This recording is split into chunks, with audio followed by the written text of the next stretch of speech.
this Q&A is going to be a little bit different than if you've joined us before.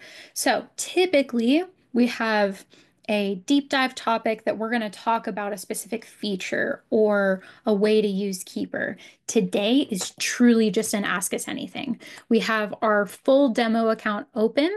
So we can play around with, hey, how do people use this? Or I'm having a really hard time with this issue and I need to kind of troubleshoot it or work around.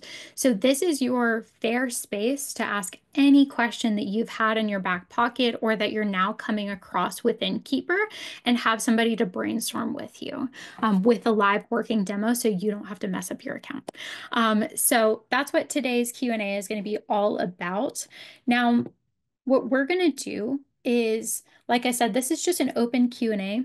We'll have everybody ask their questions in the chat so that we can kind of filter through them, make sure nobody gets missed.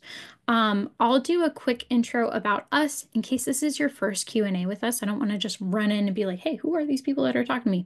So we'll do a quick intro. In that time, feel free to start dropping your questions in the chat if you had some kind of on your notepad or that you wanted to ask for today. And then we'll just go in sequential order, make sure nobody gets missed.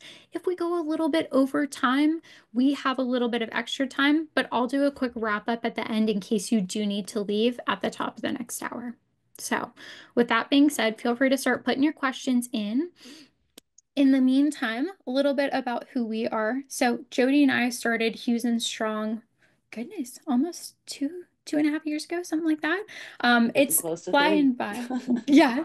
Wow, that is crazy. So flying by. And the reason that we both started is truly and honestly, we love being the nerds behind the scenes that get to dive into, ooh, what are the new tiny changes that happened in Keeper? Or, there's a really common problem and there's not a good like update for this yet. What's a workaround? So we created this business just to purely help people settle into Keeper and know what's possible and figure out how to adjust it for every firm since we're all very different and some of us have different tech stacks. So for us, there's not a right way to do Keeper or to do systems or to run your firm. Truly and honestly, we just love getting to kind of adapt to people in front of us, answer questions, that sort of thing. So that's why we do this, and that's why we have these Q&As each month as well. That being said, one big disclaimer for us, you are probably going to hear a ton of ideas, and our demo is like probably ridiculous. There's too much in here. Giant There's playground. too many tags. There's too many clients. It's all over the place. Truly and honestly, whatever you see today, take it as inspiration. We're all busy. For a lot of us, it's 1099 season. There's a lot going on. Do not take anything you see or anything you hear as a dig on where you're at with Keeper or your abilities or, oh, I'm so dumb. I didn't even realize that. It's super easy to do to ourselves. Or I should be further along. I'm not using Keeper to the fullest. That's okay to notice and be aware of, but just be really careful with yourself and really gentle on ourselves and give ourselves grace. These are all I could do. I don't have to do any of these. And it's not to say you should do all of these either. It really is a personal choice on where you land, what you have capacity for, and what you want to do with Keeper. So I always want to mention that at the beginning because from here, we're going to get rolling. There's going to be lots of questions. You may be here just to listen as a fly on the wall. You may have questions. Either way, we're so excited that you showed up today. And one thing I want to say is we get excited about Keeper and systems and workflows and all the things. But if there's something that we cover that you're like, wait, how did you get there? Or I didn't even know that was possible. Can you talk more about that? What even is this? Please pop a question into the chat. I do not want anybody to get steamrolled or feel like they're just getting started with Keeper and they walk away with more overwhelm. So don't let us go too fast. Make sure you're getting what you need to out of this call as well. But I think those are the fun disclaimers and like the official stuff out of the way. Jody, do you have anything you want to mention before we start getting rolling on the questions? No, let's just dive right in and get into these questions. So I'll share the demo account. We'll start at the top of our chat feature here and look through the questions that you guys already have posted in there. But don't hesitate. Go ahead and drop any and all questions you can think of in the chat. and we will get through them. All right, so let's switch Beautiful. over to the demo. All right. And then I'll get our first question queued up. Jody, are you ready or you need another Yeah, let's go. minute to get settled? Okay. So let me know if you haven't heard enough about this to answer, Jody. But our first one, Becky, thanks for popping one in. So curious about the new email feature in Keeper and how it's going to work. They currently use another one that's really expensive, so we're just looking for other options. So Yeah. Jody, are you familiar enough with this last update to kind of mention it? We can bounce So back and that's forth if you that's what I need. was going to say. This is a newer feature that is being rolled out. It is not fully out for everyone yet. It is being beta tested, and I personally have not been able to get in and do a lot of testing with it. So I don't think I have enough information today to be able to dive into that topic. But it is definitely one that is at the top of our list, and we will be circling back around to it with more information. Just don't have that information available today. Okay, that's fine. Yeah, we have. If Yeah. you get it, if you happen to like learn about it in the next month before the next Q&A, would you possibly reach out and let me know if like maybe we can Absolutely. hire you and have you help us implement it? Because what we're Yeah. doing right now is like $5,000 a quarter for all of us. Ooh, So it's Oof. yeah. I can No, definitely I'll see I'll wanting to find a better solution for that. So yes, absolutely, Becky. We'll reach out when exactly. we are able to get into it and learn all more. right. And Thanks I so was much. on that last catch up with Keeper, so I can at least give you the 10,000-foot view. Like I Yeah. said, we'll get more granular information and we'll demo it and kind of test it out. But what it seems like it's going to work as is integrating your email into Keeper. So similar to you have that like inbox for all of your comments, you're now going to have an inbox with emails that seem like they're going to be able to be assigned to a client or to read what contact it came from and assign it to the client. So it seems like it's going to work kind of similar to that receipts feature that you'll be able to kind of sort and organize. So that's at So least it's like my, a shared inbox. Like it could be I get an email for it's a client and then I can assign it also to a team member, right? One of my team members. that's what I'm understanding. So Okay. it seems like it's going to bring in, and Ben did mention that there's going to be the ability to, I don't know the best wording here, right? But there's going to be the ability to kind of merge or have it pull from multiple email addresses. So if you have a couple of team addresses that you need to pull it in as, it seems like this is going to be a bit of a workaround from the practice email that you can only have one, but be able to kind of monitor a couple of different email addresses. And then it seems like you're going to be able to email back in response from Keeper, like we can message a client, or Yeah. I can kind of comment with a team member to go back and forth before we give the client a response. So that's at least my very Right. big, very fuzzy understanding, but that's at least to give everybody kind of a little bit of context or the context that we have. That's what we're running with and what we understand so far. Does that at least give you Oh, a step in the right direction, Becky? yeah, and that would be amazing if it worked like that. We have client emails, so every client has we have like we give them their own email address and that so we can control who on our side gets that. So that's already set, so we could just connect them all to one email address. The cool thing is having multiple Yeah. people access it within IfKeeper. I love that idea. I mean, we have Right. that with Front. It's there. It's a feature that exists in another place. So why couldn't it exist in feature in Keeper? Yeah. Yeah, exactly. And I think that's going to be able to, I don't know what the limitations are going to be for how Huh. many email addresses can you have it merged and where does it start to freak out and stuff like that, Right. especially with it being a newer feature.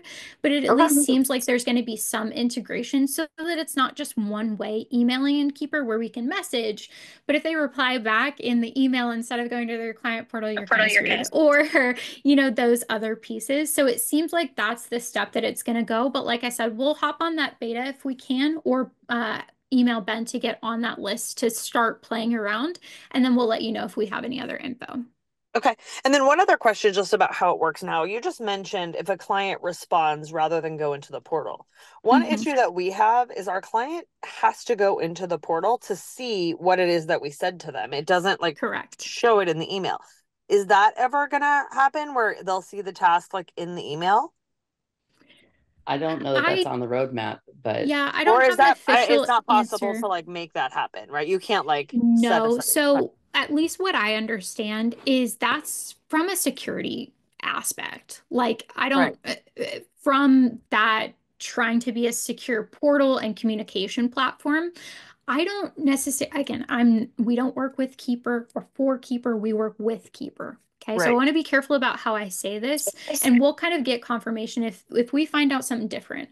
But from what I can see right now, I don't know that it would be on the roadmap or very much forefront because of that security issue. Got So I it. could see potentially later on having the option to turn that on or off.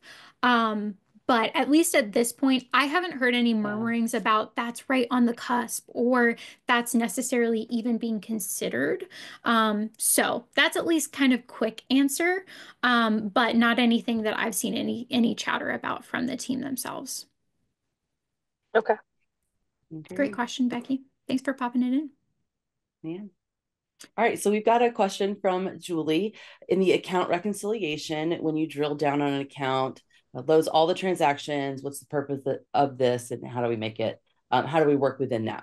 So I'm going to share a little bit more about this account reconciliation space. But Julie, please let me know if I don't answer your question with the answer that I have, and ask a follow-up here to make sure that we're getting you the answer that you need. Okay, so within Keeper, we have this account reconciliation space. You will see that it's going to say it needs to be done inside of QuickBooks or inside of Xeros. The actual account reconciliation is done within the accounting software. Then when you come into Keeper, this is like step 2, where you can do some follow-up work, do some double checking, some QC work here. So it's going to pull this in. And just to give a really brief overview of this line for those who are not familiar with it, the API that QuickBooks allows Keeper to have, there's some limitations there. So Keeper has set this up in the best way that they can with the information that they are able to pull from the accounting software and in. So for example, last reconciled transaction.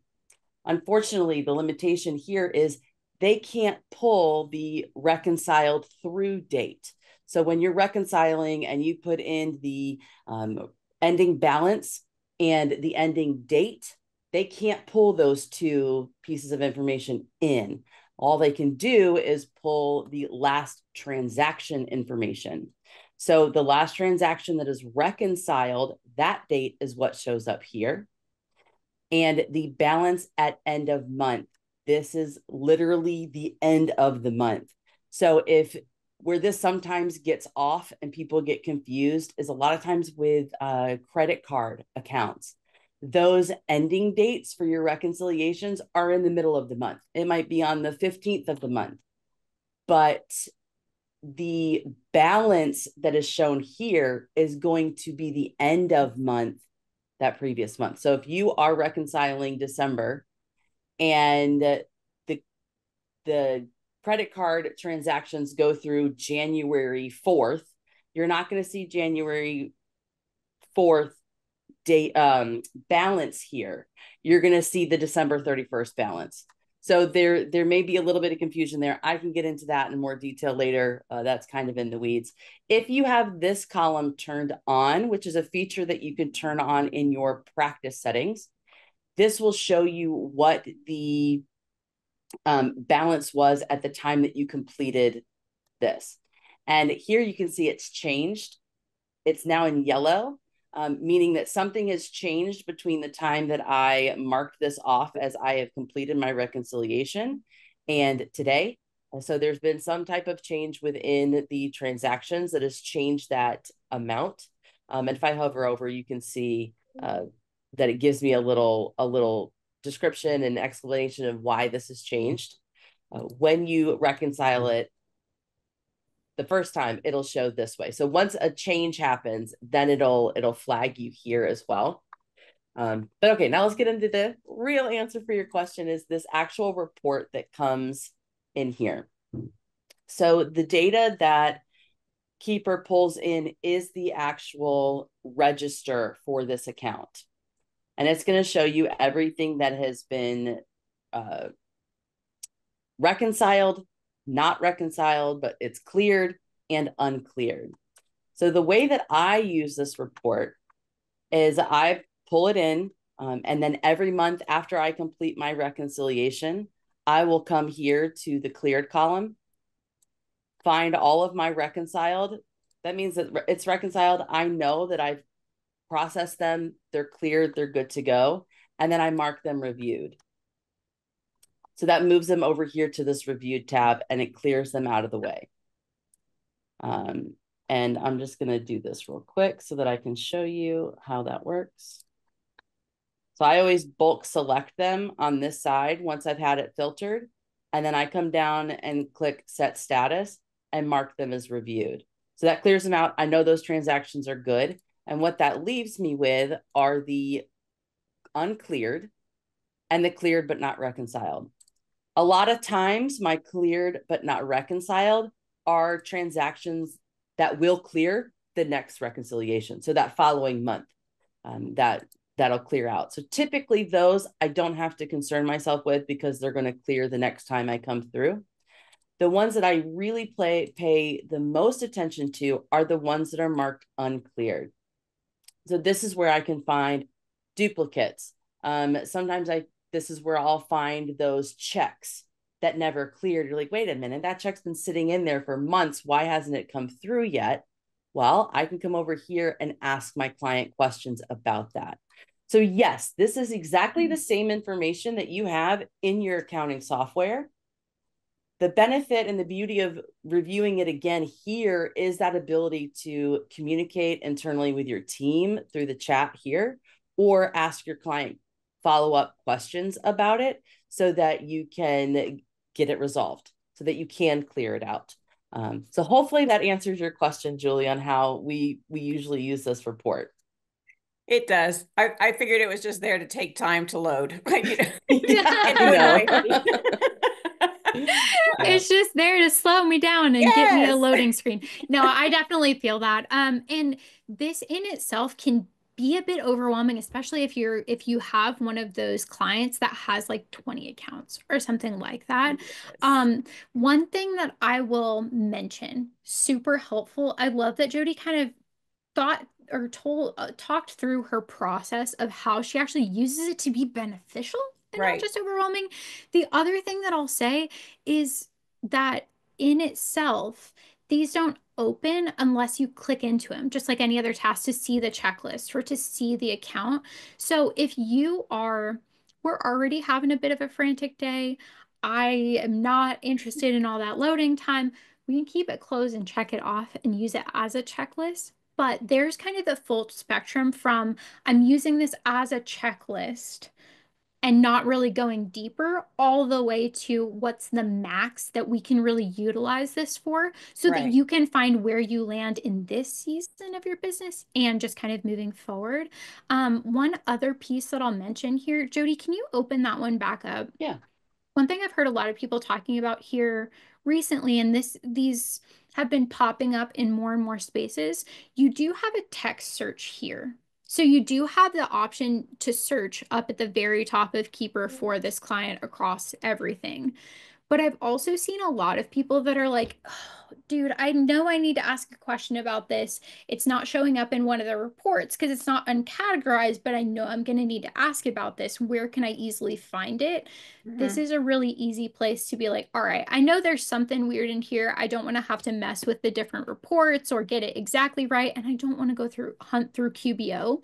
This is a way that you can also search by this account if there's something that you want to pull up in bulk or comment to your team member about or something like that. So I think most pivotal uses of this beyond just the checklist, which is awesome in itself to like, hey, did I reconcile everything?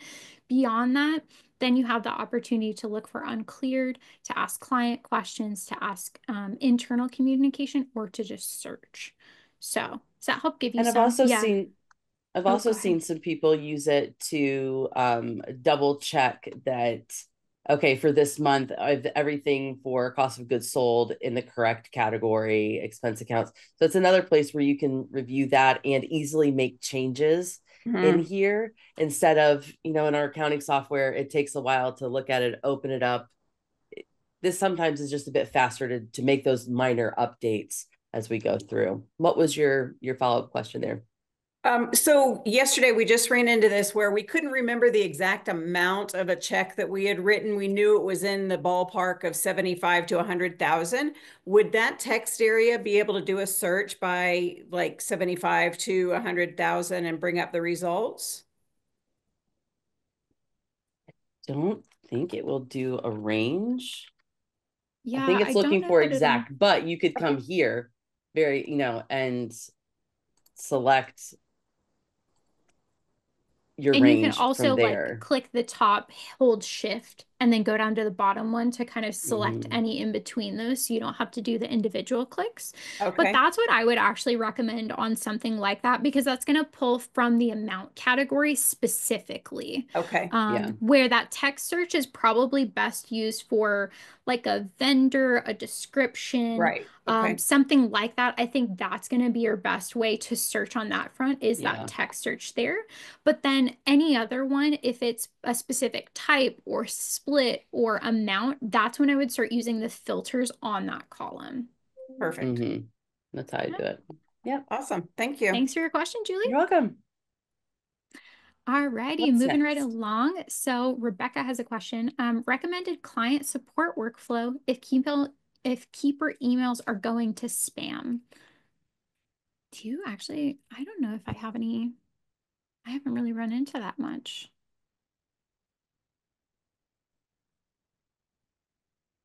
So part of that's going to be on your client's end, right? For how their email accounts are flagging the spam. So I think it might vary from email provider to provider for how you can mark an email address as safe and not put it to spam. That may be more in researching the email providers and like finding out, like looking at Gmail, how can I flag an email so that Gmail doesn't flag it as spam, to get it onto like an approved list. And I know some larger companies who are using an IT group or have an in-house IT group or anything like that. IT can usually, or they usually have specifics, parameters for emails and things like that, that they can adjust the sensitivity of them or flag an email address as okay to make sure it comes through. So I think there's going to be some just guiding your client on, hey, let's troubleshoot this from your end. Because yeah, outside of Absolutely. I that, there's presumed it was user error, but I just didn't know if you had a workflow for troubleshooting it, especially remotely with somebody who's not as tech savvy, because some emails were going through okay and some weren't. So I didn't know if they were like coming from different addresses, if it's like a questions address versus, we're very new to Keeper. So like a questions address versus a portal address versus a follow-up. And if there are multiple ones we should be looking out for, or if it's just right. anything at, Keeper app domain. So Yeah, and thanks. couple of things that I would kind of keep on your radar. If you do not have like the branding or that premium set up, then it is coming from questions at keeper.app, which may be causing some of the issues, right? So that may be one thing that you think about. Because with a practice email, then you can set up it comes from your email address, which may be safer. The other thing that pops into my mind as a potential factor is if some are going and some are not, then one thing that it may be worth troubleshooting is seeing if it's always email addresses that have a link in them versus one that don't, right? So if you're sending one that has that client portal link, is that more likely than one that just comes from you with a notification or just a like notice or a hey, we've got reports in here or something like that. So those are two that I would think about. That's probably a really good question for keeper support, Yeah. because I think that they're going to have more behind the scenes on what may flag and what may not, and have troubleshooted that more. We haven't run into that, so we haven't had to create a workflow on that to be completely transparent. Cool. Thank you. Yeah, absolutely. Second half of your question.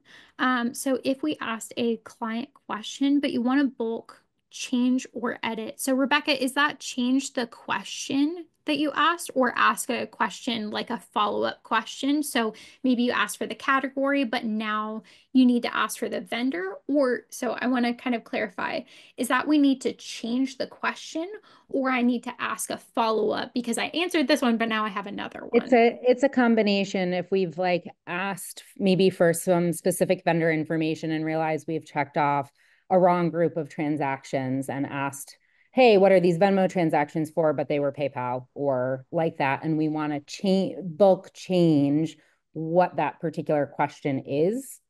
And then the second part of that is, if we've already asked it, let's say we're in the UNCAT report and we asked a question from there, you can't, it doesn't look like you can go into the transactions without payees and ask a question on that transaction again, or it seemed to be limiting us on that. Right, because you can only have one question listed. So if you've asked them, what is this for on your UNCAT, and then you go over to payee and you want to ask them who the payee is, you're going to have to manually add like this. We have info plus payee, plus vendor, so that we have it. Because you're right, it's only going to let you have one question loaded in there at a time. And I think that's what we discovered, and are adjusting our workflow to make sure we're asking all of the questions, all of the relevant pieces before we're sending it out or adding it to. But it will bulk update. So this one had already been marked as resolved, and I just bulk updated it. Now it's still marked resolved. So because I've added a new question, I'm going to need to make sure that I uncheck that so it comes back to waiting on client. Okay. So you can go back and set the status if you've asked a new question so that they know to attend to it. Yeah. So if you do that follow up, just double check that it's not make sure still you're not marked still resolved. resolved so that they can actually see it. Jody, one question that I can hear going off in my head that I want to make sure that we address as well. So this is easy if it's still in this report. Yes. If it's not, or like we've cleared it out and adjusted the payee or whatever, can we also find this by going to that client communication where the transaction questions are bulked if we can't still find it in the report? So I believe we'll wait for it to load, but I believe from here you're going to have to do it individually. Okay. Well, no, I take that back. No, you do have the option so same here options to do that. Yep. So your bulk and option you can set menu comes the up. question status in bulk. I'm just seeing that option on the far right hand side here too. So good to know, just to kind of like troubleshoot that with everybody, where you can do that from in either screen, it looks like. Yeah. Thanks. Yeah, thank you, Rebecca. All right, Jody, ready for the next one? Yes. Cool. Best practice. So Larry has a question here for best practice for recurring tasks to get them to sort in the proper order. So they tend to get sorted in a different order than the original template.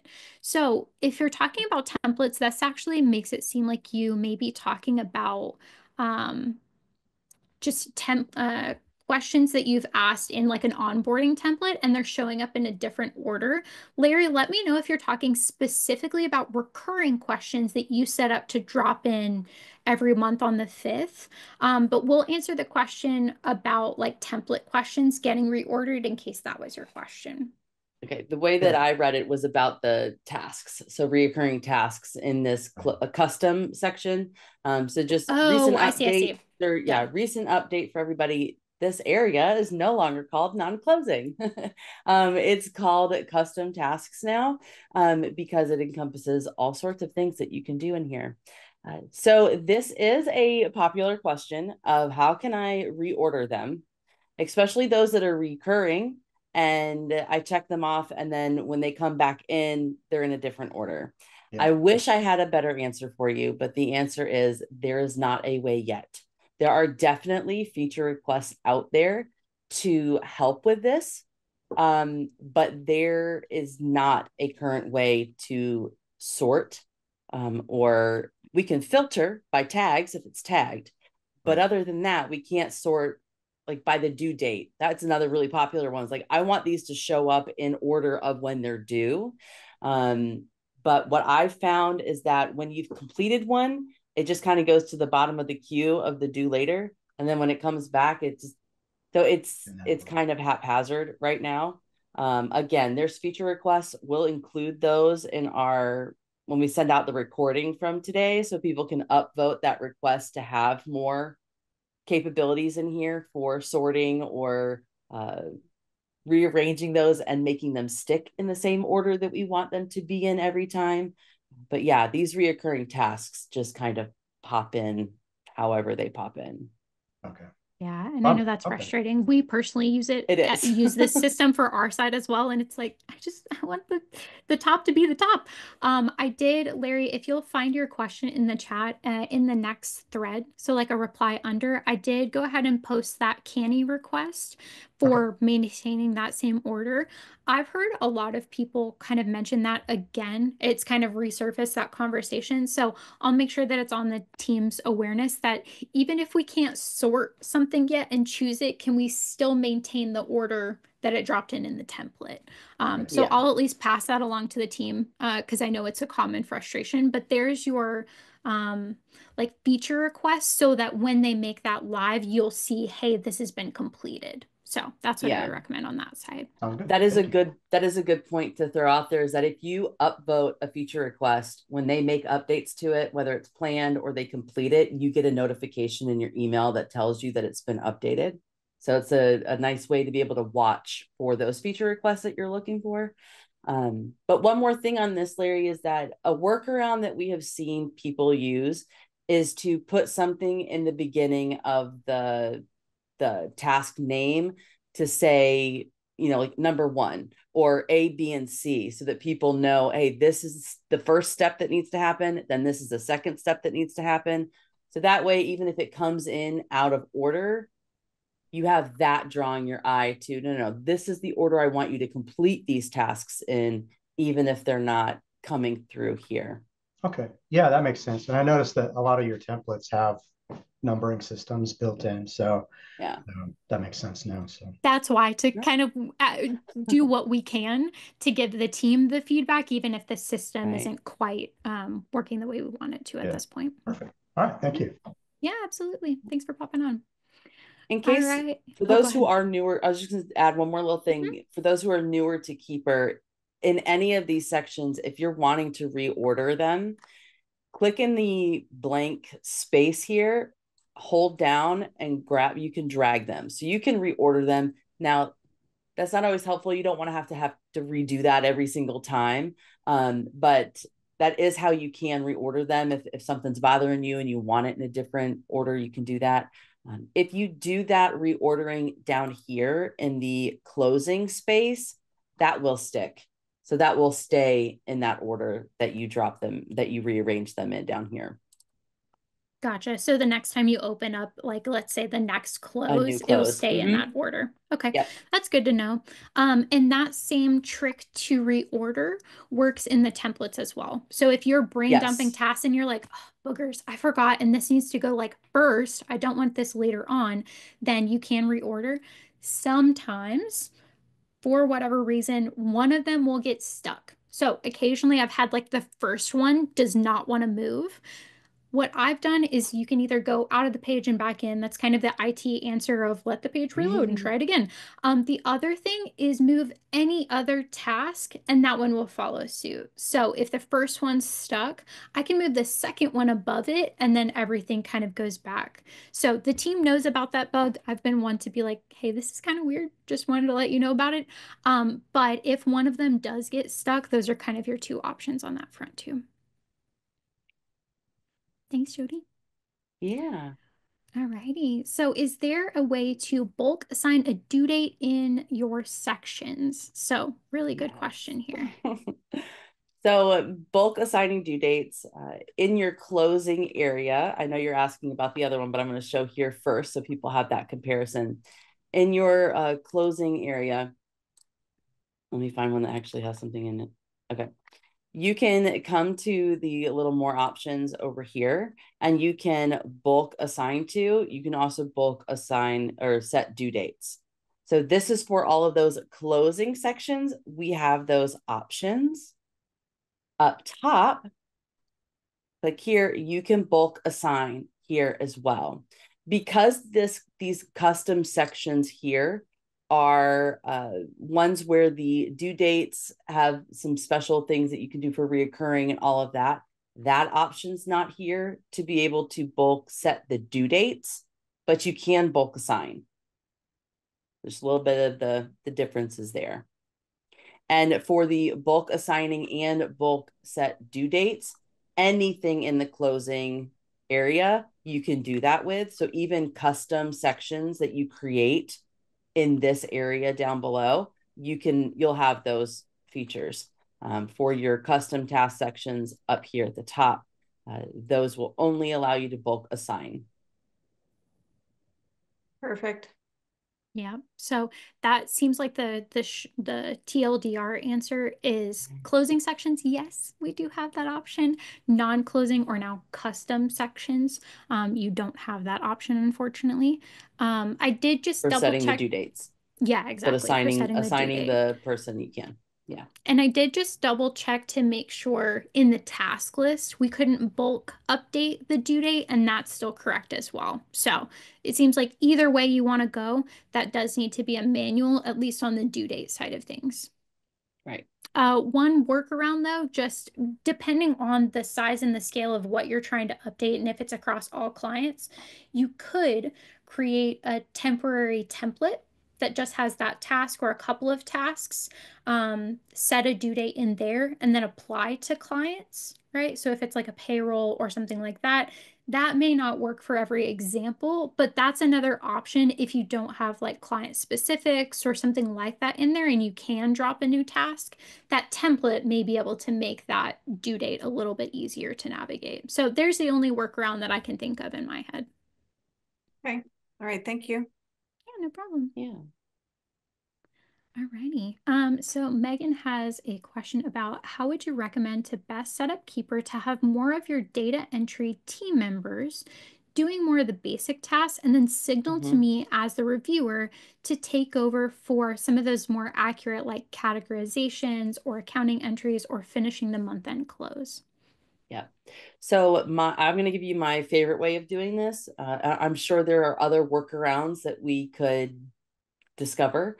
But this is my go-to answer for this type of thing.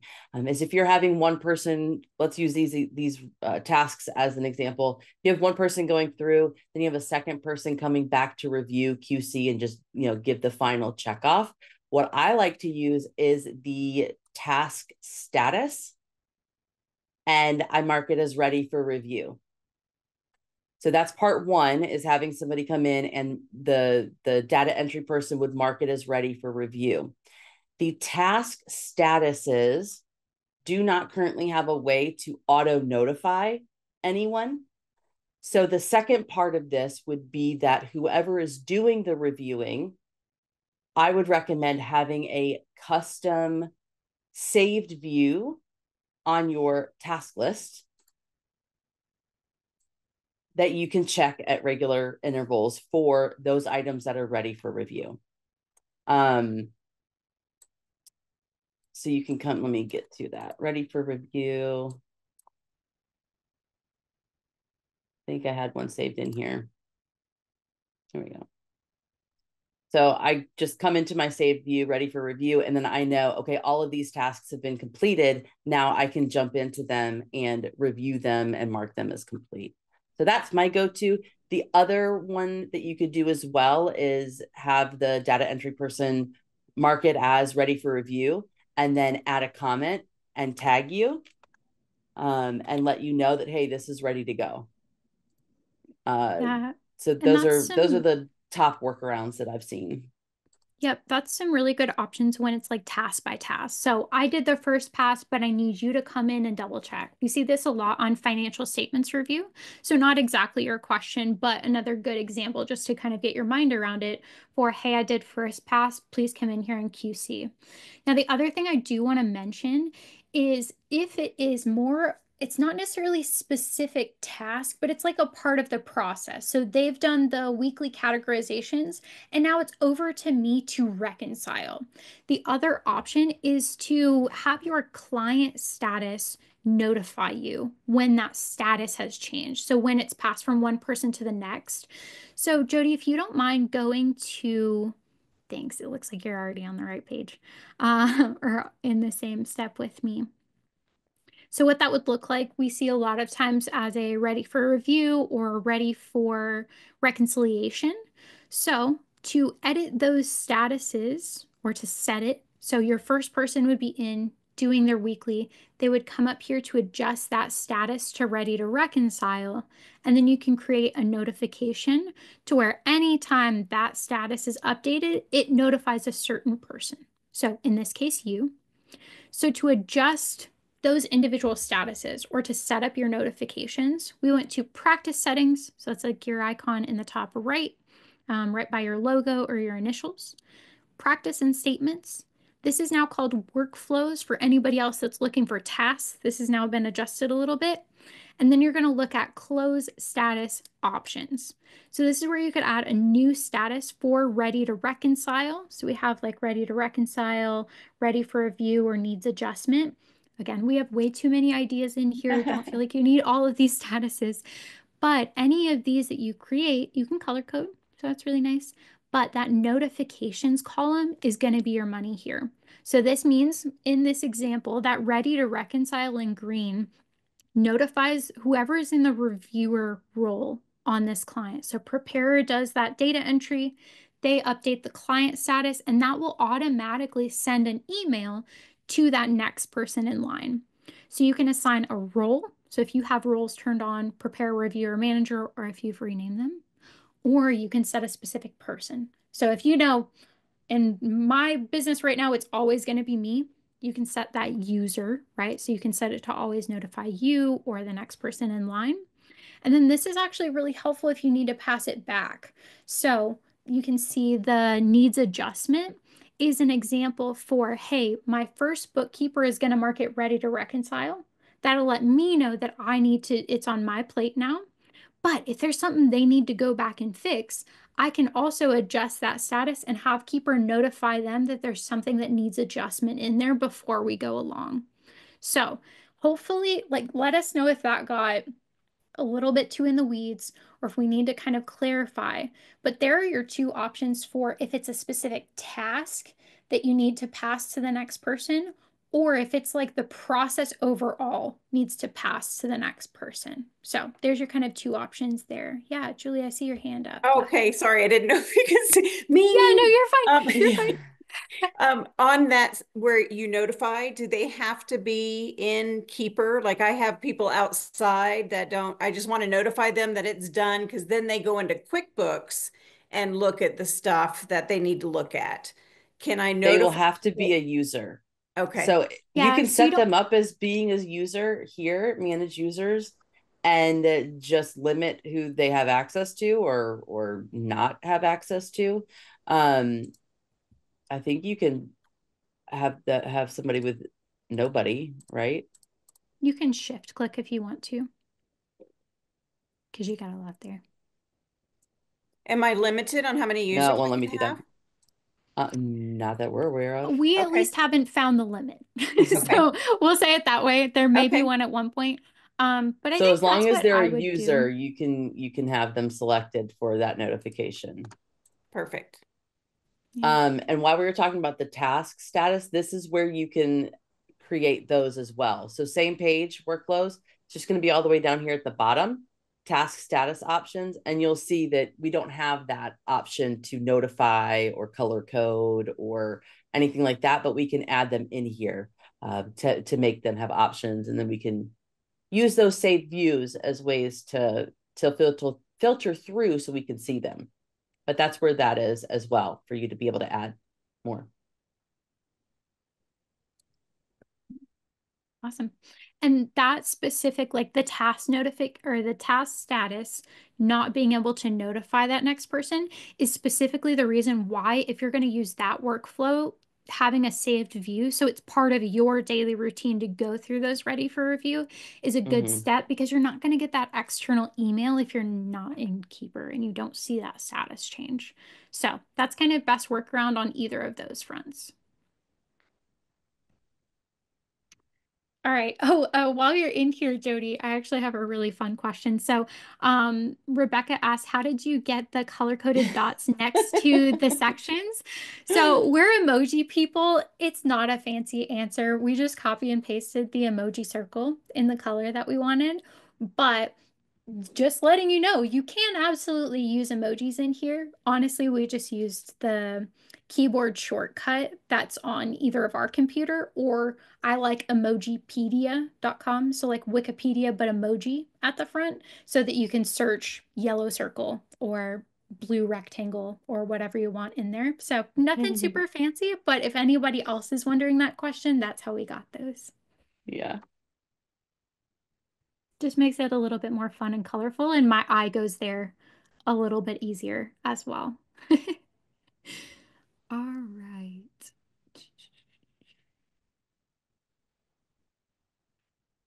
Okay, next question from Rebecca. Any guidance on the duplication options? Oops. One second, let my brain read this question. Rebecca, are you talking about having being able to pull in the same task from one client to another? So if we have a task that is like a one-off, but we want to apply it to a half a dozen clients, right now in the like custom task, there doesn't seem to be a way to duplicate it. You can move it. And I presume that the answer will be a temporary template. That's probably going to be your fastest route, is just okay. create a temporary template, because then you can select all the clients, drop it in there, and it's done. Otherwise, from a client, you can come in to that more options here and click copy custom task. Okay. So if you have it built out in one, then you can come in you can and apply it, but not on a task level basis. So this is the task. Wait, what? Isn't that the whole general section? Isn't that like all three tasks? Oh, no. That's per thing. So okay. The general more would be up here. Oh, so okay. That's for all of your custom task area. But on each one of these, you have the option to copy custom tasks. And then you can select the client you want to copy it from. Let me see if I can find one that has them in here. And my understanding with the templates is that if you apply a template, it's not going to overwrite anything that you have there. It's just going to add on. It depends on the task name. So your templates are looking for the task name. So if you have a task in there that is identical to the letter and spacing, and you've changed something in the description or the checklist or the due date or anything like that, if you drop it in, it will update it. Okay. But if there's something different, even a space different or punctuation or anything like that, it will add it as a new task. So if you go in the screen that you're in, if you go into general and click on one of the particular tasks, not in the copy that you're in, but in the general behind, and you click onto a particular task, you can't duplicate a single task. No. At this point. Correct. Okay. So when she was in that other screen, you can, in that section, say, hey, I want this specific task rather than all three. Okay. But that's going to be individual client to individual client. So I'm going to take this one and add it to one. So that's kind of the pro and con there. This is really easy if you just want to move one task over to, say, this other location, right? And you need the exact same thing. But that temporary template is our default for going in and doing something, even across two clients. That typically tends to be a little bit easier than moving over individual by individual. Yeah. Right. Makes sense. I'm already emojiing all of my sections. It makes it so fun. Well, okay, not everybody is emoji people. You can definitely tell through all of our stuff that we are. But it helps just to kind of, I've also seen some people here recently adding emojis in front of like certain client names or certain tasks and saying, hey, I'm doing all of my blue like Monday people or something like that, or all of my blue weekly tasks or something like that. So anywhere, if your brain likes color, play with color. Emojis are a really easy way to do that and to do little circles, but not everybody is built for that, so that's okay too. But yeah, that's our fun emojis in basically everything, including the section names. Yeah. So we are getting close to the top of the hour, and we want to be sensitive if you have other meetings or anything that you have to get to. We will stay on and finish answering the questions that are in the chat. So we will definitely address all of the questions, and the recording will go out to everyone. So if you have to hop off, but you're afraid you're missing something, you'll get the recording so you'll be able to hear all of it anyways. But we wanted to give you guys some additional information and resources that we have available to you, and just show this wrap up stuff now, so that if you have to go, you can. And then again, we'll circle back and get back to all of these questions that we still have left. Exactly. So monthly Q&As every month, third Wednesday. So everybody is past the close, so that you can kind of ask any questions that came up or learn about new features. Typically, we have a deep dive. So we're talking about a certain topic like firm tasks or how to keep client notes or something like that. On our YouTube channel, if you are one of those people that wants to binge or learn about a topic and see if we have covered that one already, we do have all the previous recordings on there with timestamps. So you can kind of skip around, find a question or a topic that you've been curious about.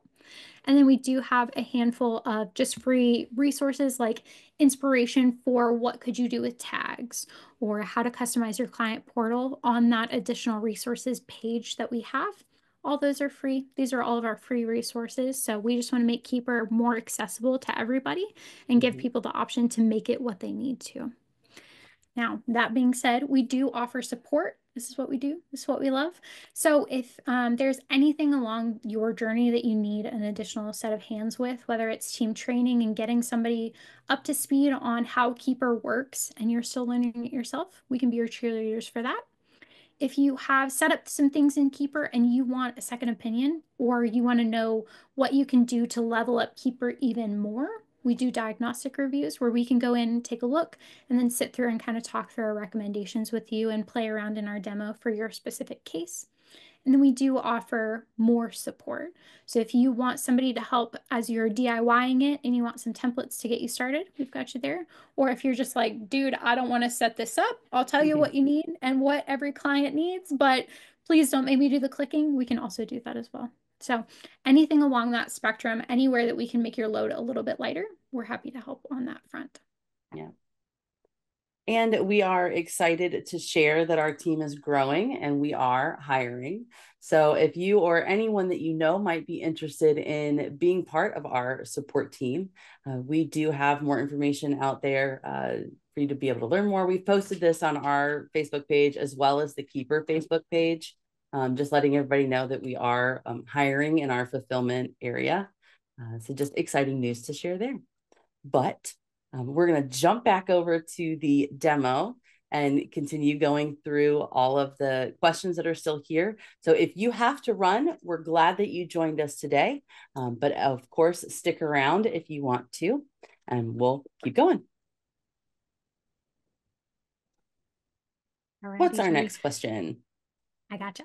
So is there a way to change the time frame covered by the visual metrics? So Martha wants to show an expense pie chart for the year to date, but it seems to be stuck with just the last month. Okay, so our reporting. Nope, we got to go back to metrics. I clicked too soon. That's always the worst because then I have to sit in my decision while it loads. Darn. Right. Okay, so the short answer is there are definitely still some limitations here within our metrics area. And I'm trying to think through the last time that we went through them. Oh, see, I haven't been in here recently. I believe it was a default.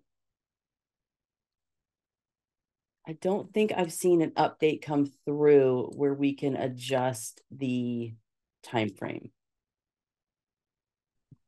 So from my understanding, I was playing in here a little bit last month. You can adjust the variables that you use and that you pull in, but that one I haven't specifically been able to play around enough to say, here's how you do a year to date. Martha, I will write down that question though, and we can kind of troubleshoot a little bit after the call with some of this demo data and see if there's anything we can figure out. But that may be one of those limitations that those are going to pull from the current month of information. Yeah. There's also on your reporting here, that executive summary is another area where it's troublesome to change the dates. Just gonna pop in here real quick because we've got this down here that shows a year to date. And just double check those comparison settings and see. Yeah. So this one right now is set to quarterly. That's going to be for up here though. Bar chart settings is just that. Yeah. We can keep digging deeper on these. Martha, I'm in the same boat as you that it seems like that's kind of dependent on the actual chart itself. I've noticed that bar and line default to year to date, but not pie charts. So I'll double check that for you as we kind of wrap up this call just to make sure there's nothing obvious that we all missed. I would probably keep that assumption for now and potentially make a canny request so that you have that variability. But like I said, I'll email you if you find anything different. Yeah. And I do think there are some feature requests out there about the metrics too, because that is an area that people are wanting to be more robust. Exactly. All righty. Moving right along. When adding new connected clients, I set a preparer, reviewer, and manager, yet it doesn't assign them to the actual close it creates, and I end up having to do it manually every time so it carries forward. So yes, actually, Jody, do you want to pop into this one? Yeah. I mean, my first thought is, to me, it sounds like it's not functioning the way that it's designed to, because the way, selecting those things intuitively, it would drop them in. So this is actually one that I would reach out to Keeper Support directly and let them know that it's not syncing that way, because I'm pretty certain it's supposed to. So that could be a bug on the back end that they need to tweak to make sure that it is filling those in correctly. So that's my go-to there. Is I believe this is one that we're going to need to reach out to Keeper Support directly. Yeah. And just for anybody that wants a little bit of context about, wait, I didn't know you could do that.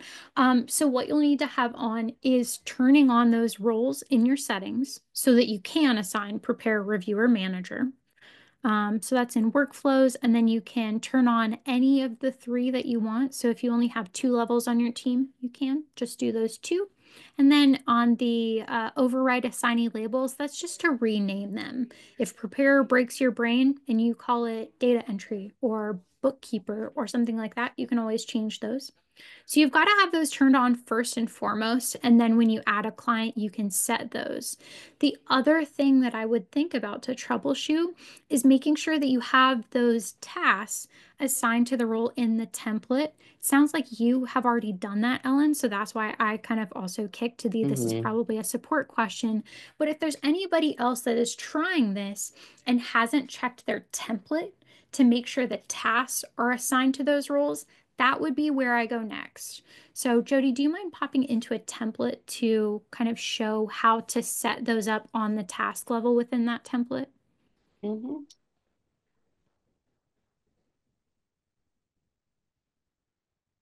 So when you're in a template here, you've got spaces to be able to assign. And if you have those roles turned on, then you can select the role itself. So this way, when the template drops in, anybody who is in that role will automatically be assigned that particular task. And if it's the same person doing it, no matter what, you can also set the individual person. So that way, when it drops in to however many clients you're putting it in, it's already ready to go. Saves you a step down the line. Exactly. Nice. All righty. So Jennifer asks, is there any way to customize reports to add a percentage along with the current month and year to date? Give me a minute to get there.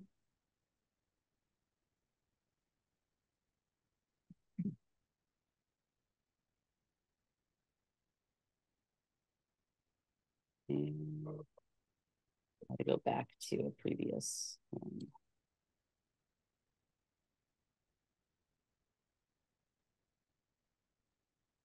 Okay, so within our reporting pages, we do have some settings that we can adjust. And so my recommendation here is play around with the settings that are here. I'm not sure exactly what percentages you are looking for, but there are ways to show different things. So for example, you can show a custom column for the prior period, and you can have that as a percentage or as a dollar value or both. So you can have those here. There is another one. I just need to figure out which. It might just be 1 month where you can show variances. That's another percentage that can get added.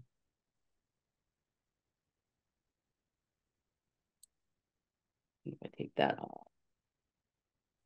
Yeah. Take off the custom column and I can show variances. And what the variances do is this is the versus a monthly average. That's the percentage that'll pop in here if there were changes. So if it's something that's different, it'll show that percentage there.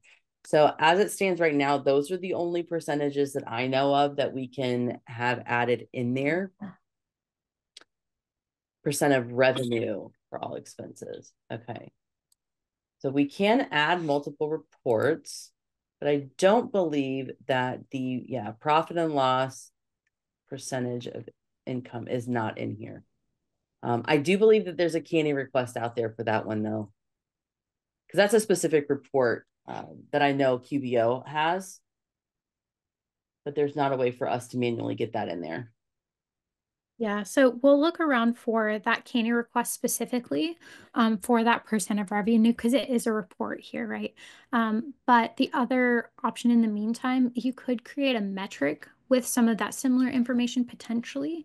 But I know that's not the exact report you're looking for. So that would be the other option is to play around with the metrics and see if you can get the different pieces that are most important to show up and have that percentage. Alrighty. Jody, ready for the next one? Yep. Alrighty. So Melanie says her question is about the client experience. So she has a couple of clients who have brought up that they're not able to see all of the items that they've uploaded. So is there any way to give them access to files without them being able to see all of the files that internally we've created? Okay, so it's kind of a two-part question here. One thing I want to show, because this always is very helpful, is when you're on your client page and you come over to portal settings, you can preview exactly what your client is seeing from their side. So if you come to portal settings and you've got all of their contacts here, you can preview what it is that they are seeing. So somebody who does not have file access, if you look at that one, you'll see that the files aren't even an option for them to be able to click on. If we go to turning file access on, we now have this tab available to us. And this is what they're going to be able to see. Whatever you've made visible will be visible in here to them. If they have a receipts feature turned on and you've got that made visible to them as well, they can have those here. But this is one of those things where it's kind of an all or nothing. So it's either turned on or turned off. There's not a place to say, I want just this area turned on for this one contact but I want another contact to have full access to everything. Right now, it's either on or off. Now, when you're looking at the files from your end, you can see what is visible to the client from your folders here. So their uploads inbox is going to be right here at the bottom. And on any of these, you can see visible versus hidden here. So portal visibility is within here. So as long as it's showing visible there, they'll be able to see it on their end in those folders. So if they upload things, but then you move them, there's a possibility that they will become hidden. So you'll just want to check to make sure that they are still showing as visible for them to have access to it. Hoping that answers your question, but let us know if there's some follow-ups there. Yeah, and Melanie, I know there are a handful of feature requests about being able to make an entire folder just default visible. So if I move anything to that folder, it's visible. So I'll see if I can find that here in the next couple minutes and pop it in. Otherwise, I'll email it to you, okay? Alrighty. But this is a space where you can hold down the shift key and select all. In those filters where we were trying to do that, it doesn't always work. In some of those tables, the select all, shift and hold down doesn't always work in that space. But here, you'll be able to do that. And then you can mark them. Melanie, I did just find that canny request, so I'm going to pop it in the reply to your original question.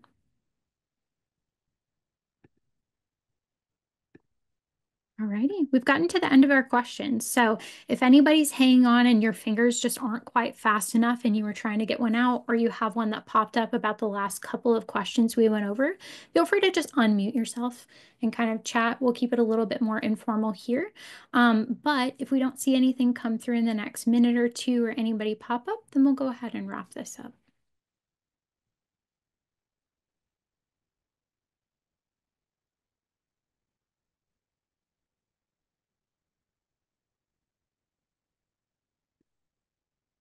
Oh, Kate, I did need to come back to your question here about Zaps. So this has been a really common question. So we'll probably do a Q&A on that here pretty soon. We've been playing more around with it, but I'll give you kind of the bird's eye view of what's possible and what's not within Zapier right now. So Zaps to Keeper. You can add a new client. You can add a new contact. You can drop in a template. All of those are easy. You can also update custom properties. So a lot of us will use that for onboarding. So triggers from whatever software we have that sends the proposal, then creates the new client, the new contact, updates a property maybe, those sorts of things, drops in a template. Some of the biggest limitations that we've run into as Keeper stands right now is that you can't update the closed status. So if you have another column that is like lead status or tax status or something like that, update to your heart's content. But the closed status, that main status on a client that we were talking about earlier that can send those client closed status notifications, those right now we can't touch. That's not something that's visible within Zapier. And then I haven't seen the ability to be able to assign a specific task this user or a specific due date. That's one of those that gets some of the most clunky right now. So that's a quick overview. Jody, I know you've been in there more. Is there other pieces that you want to kind of mention? No, I think you mentioned both of them. I just popped into Zapier to pull up all of the possible triggers and actions that are available. So I've got that on the screen now, and I'll drop in the link for this so that you can see it and play around with it. So I've got that added to the thread there. But yeah, there is quite a bit. It just depends on what it is you're wanting to do. That's a little bit easier for me to help figure out what do you want to do? Can it happen? That's how my brain works. So if there's something specific that you're like, I really want to go from this area over here to this, we can definitely explore that. But just from the front here, these are all the triggers and actions that are available. And for those who aren't as familiar with Zapier, a trigger is what kicks something off. So it's what can start the Zap or start a process or an automation. So these are the only triggers that Keeper will start, but triggers in other areas can trigger an action on Keeper side. So these are all the actions that are available that can happen in Keeper. So you might have a trigger in a different system and that you're wanting it to kick over and create the client, create the contact, add a template, update a property, all of those types of things. Those would be the actions that can happen within Keeper. So there's a lot of things that can be played around here within triggers and actions. Yep. And at a base, Kate, it seems like you were hoping that the apply template was available, and that definitely is. Yep, And you can right here. even like look up this client based on an email address that something gets put in or that sort of thing. So there's lots of options on that front. Play around. If you get stuck or Zapier is just a totally different language that your brain doesn't compute, because that's some of us, just hop on, like just email us and let us know. We're always down to brainstorm. So Kate, that's obviously for you, but anybody else here that's like, I've been wanting to play with automations, but I'm just intimidated, just email us and we'll hop on a brainstorming call and just talk about what's possible and kind of map out the flow with you to help kind of bridge the knowledge gap there. But this is definitely one that we'll be playing more with this year for sure. One thing that I've noticed with some of the Zaps that I've set up for a few other clients is that once you have your trigger, especially if it's outside of Keeper and you're triggering something to happen inside of Keeper, that there's a step that you always have to do in between.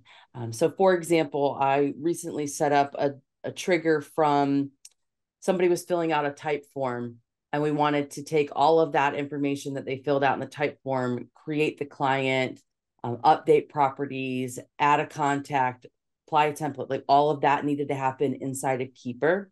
The very first trigger, I mean, the very first thing that you have to do though, is once that client's created, is to look up the client.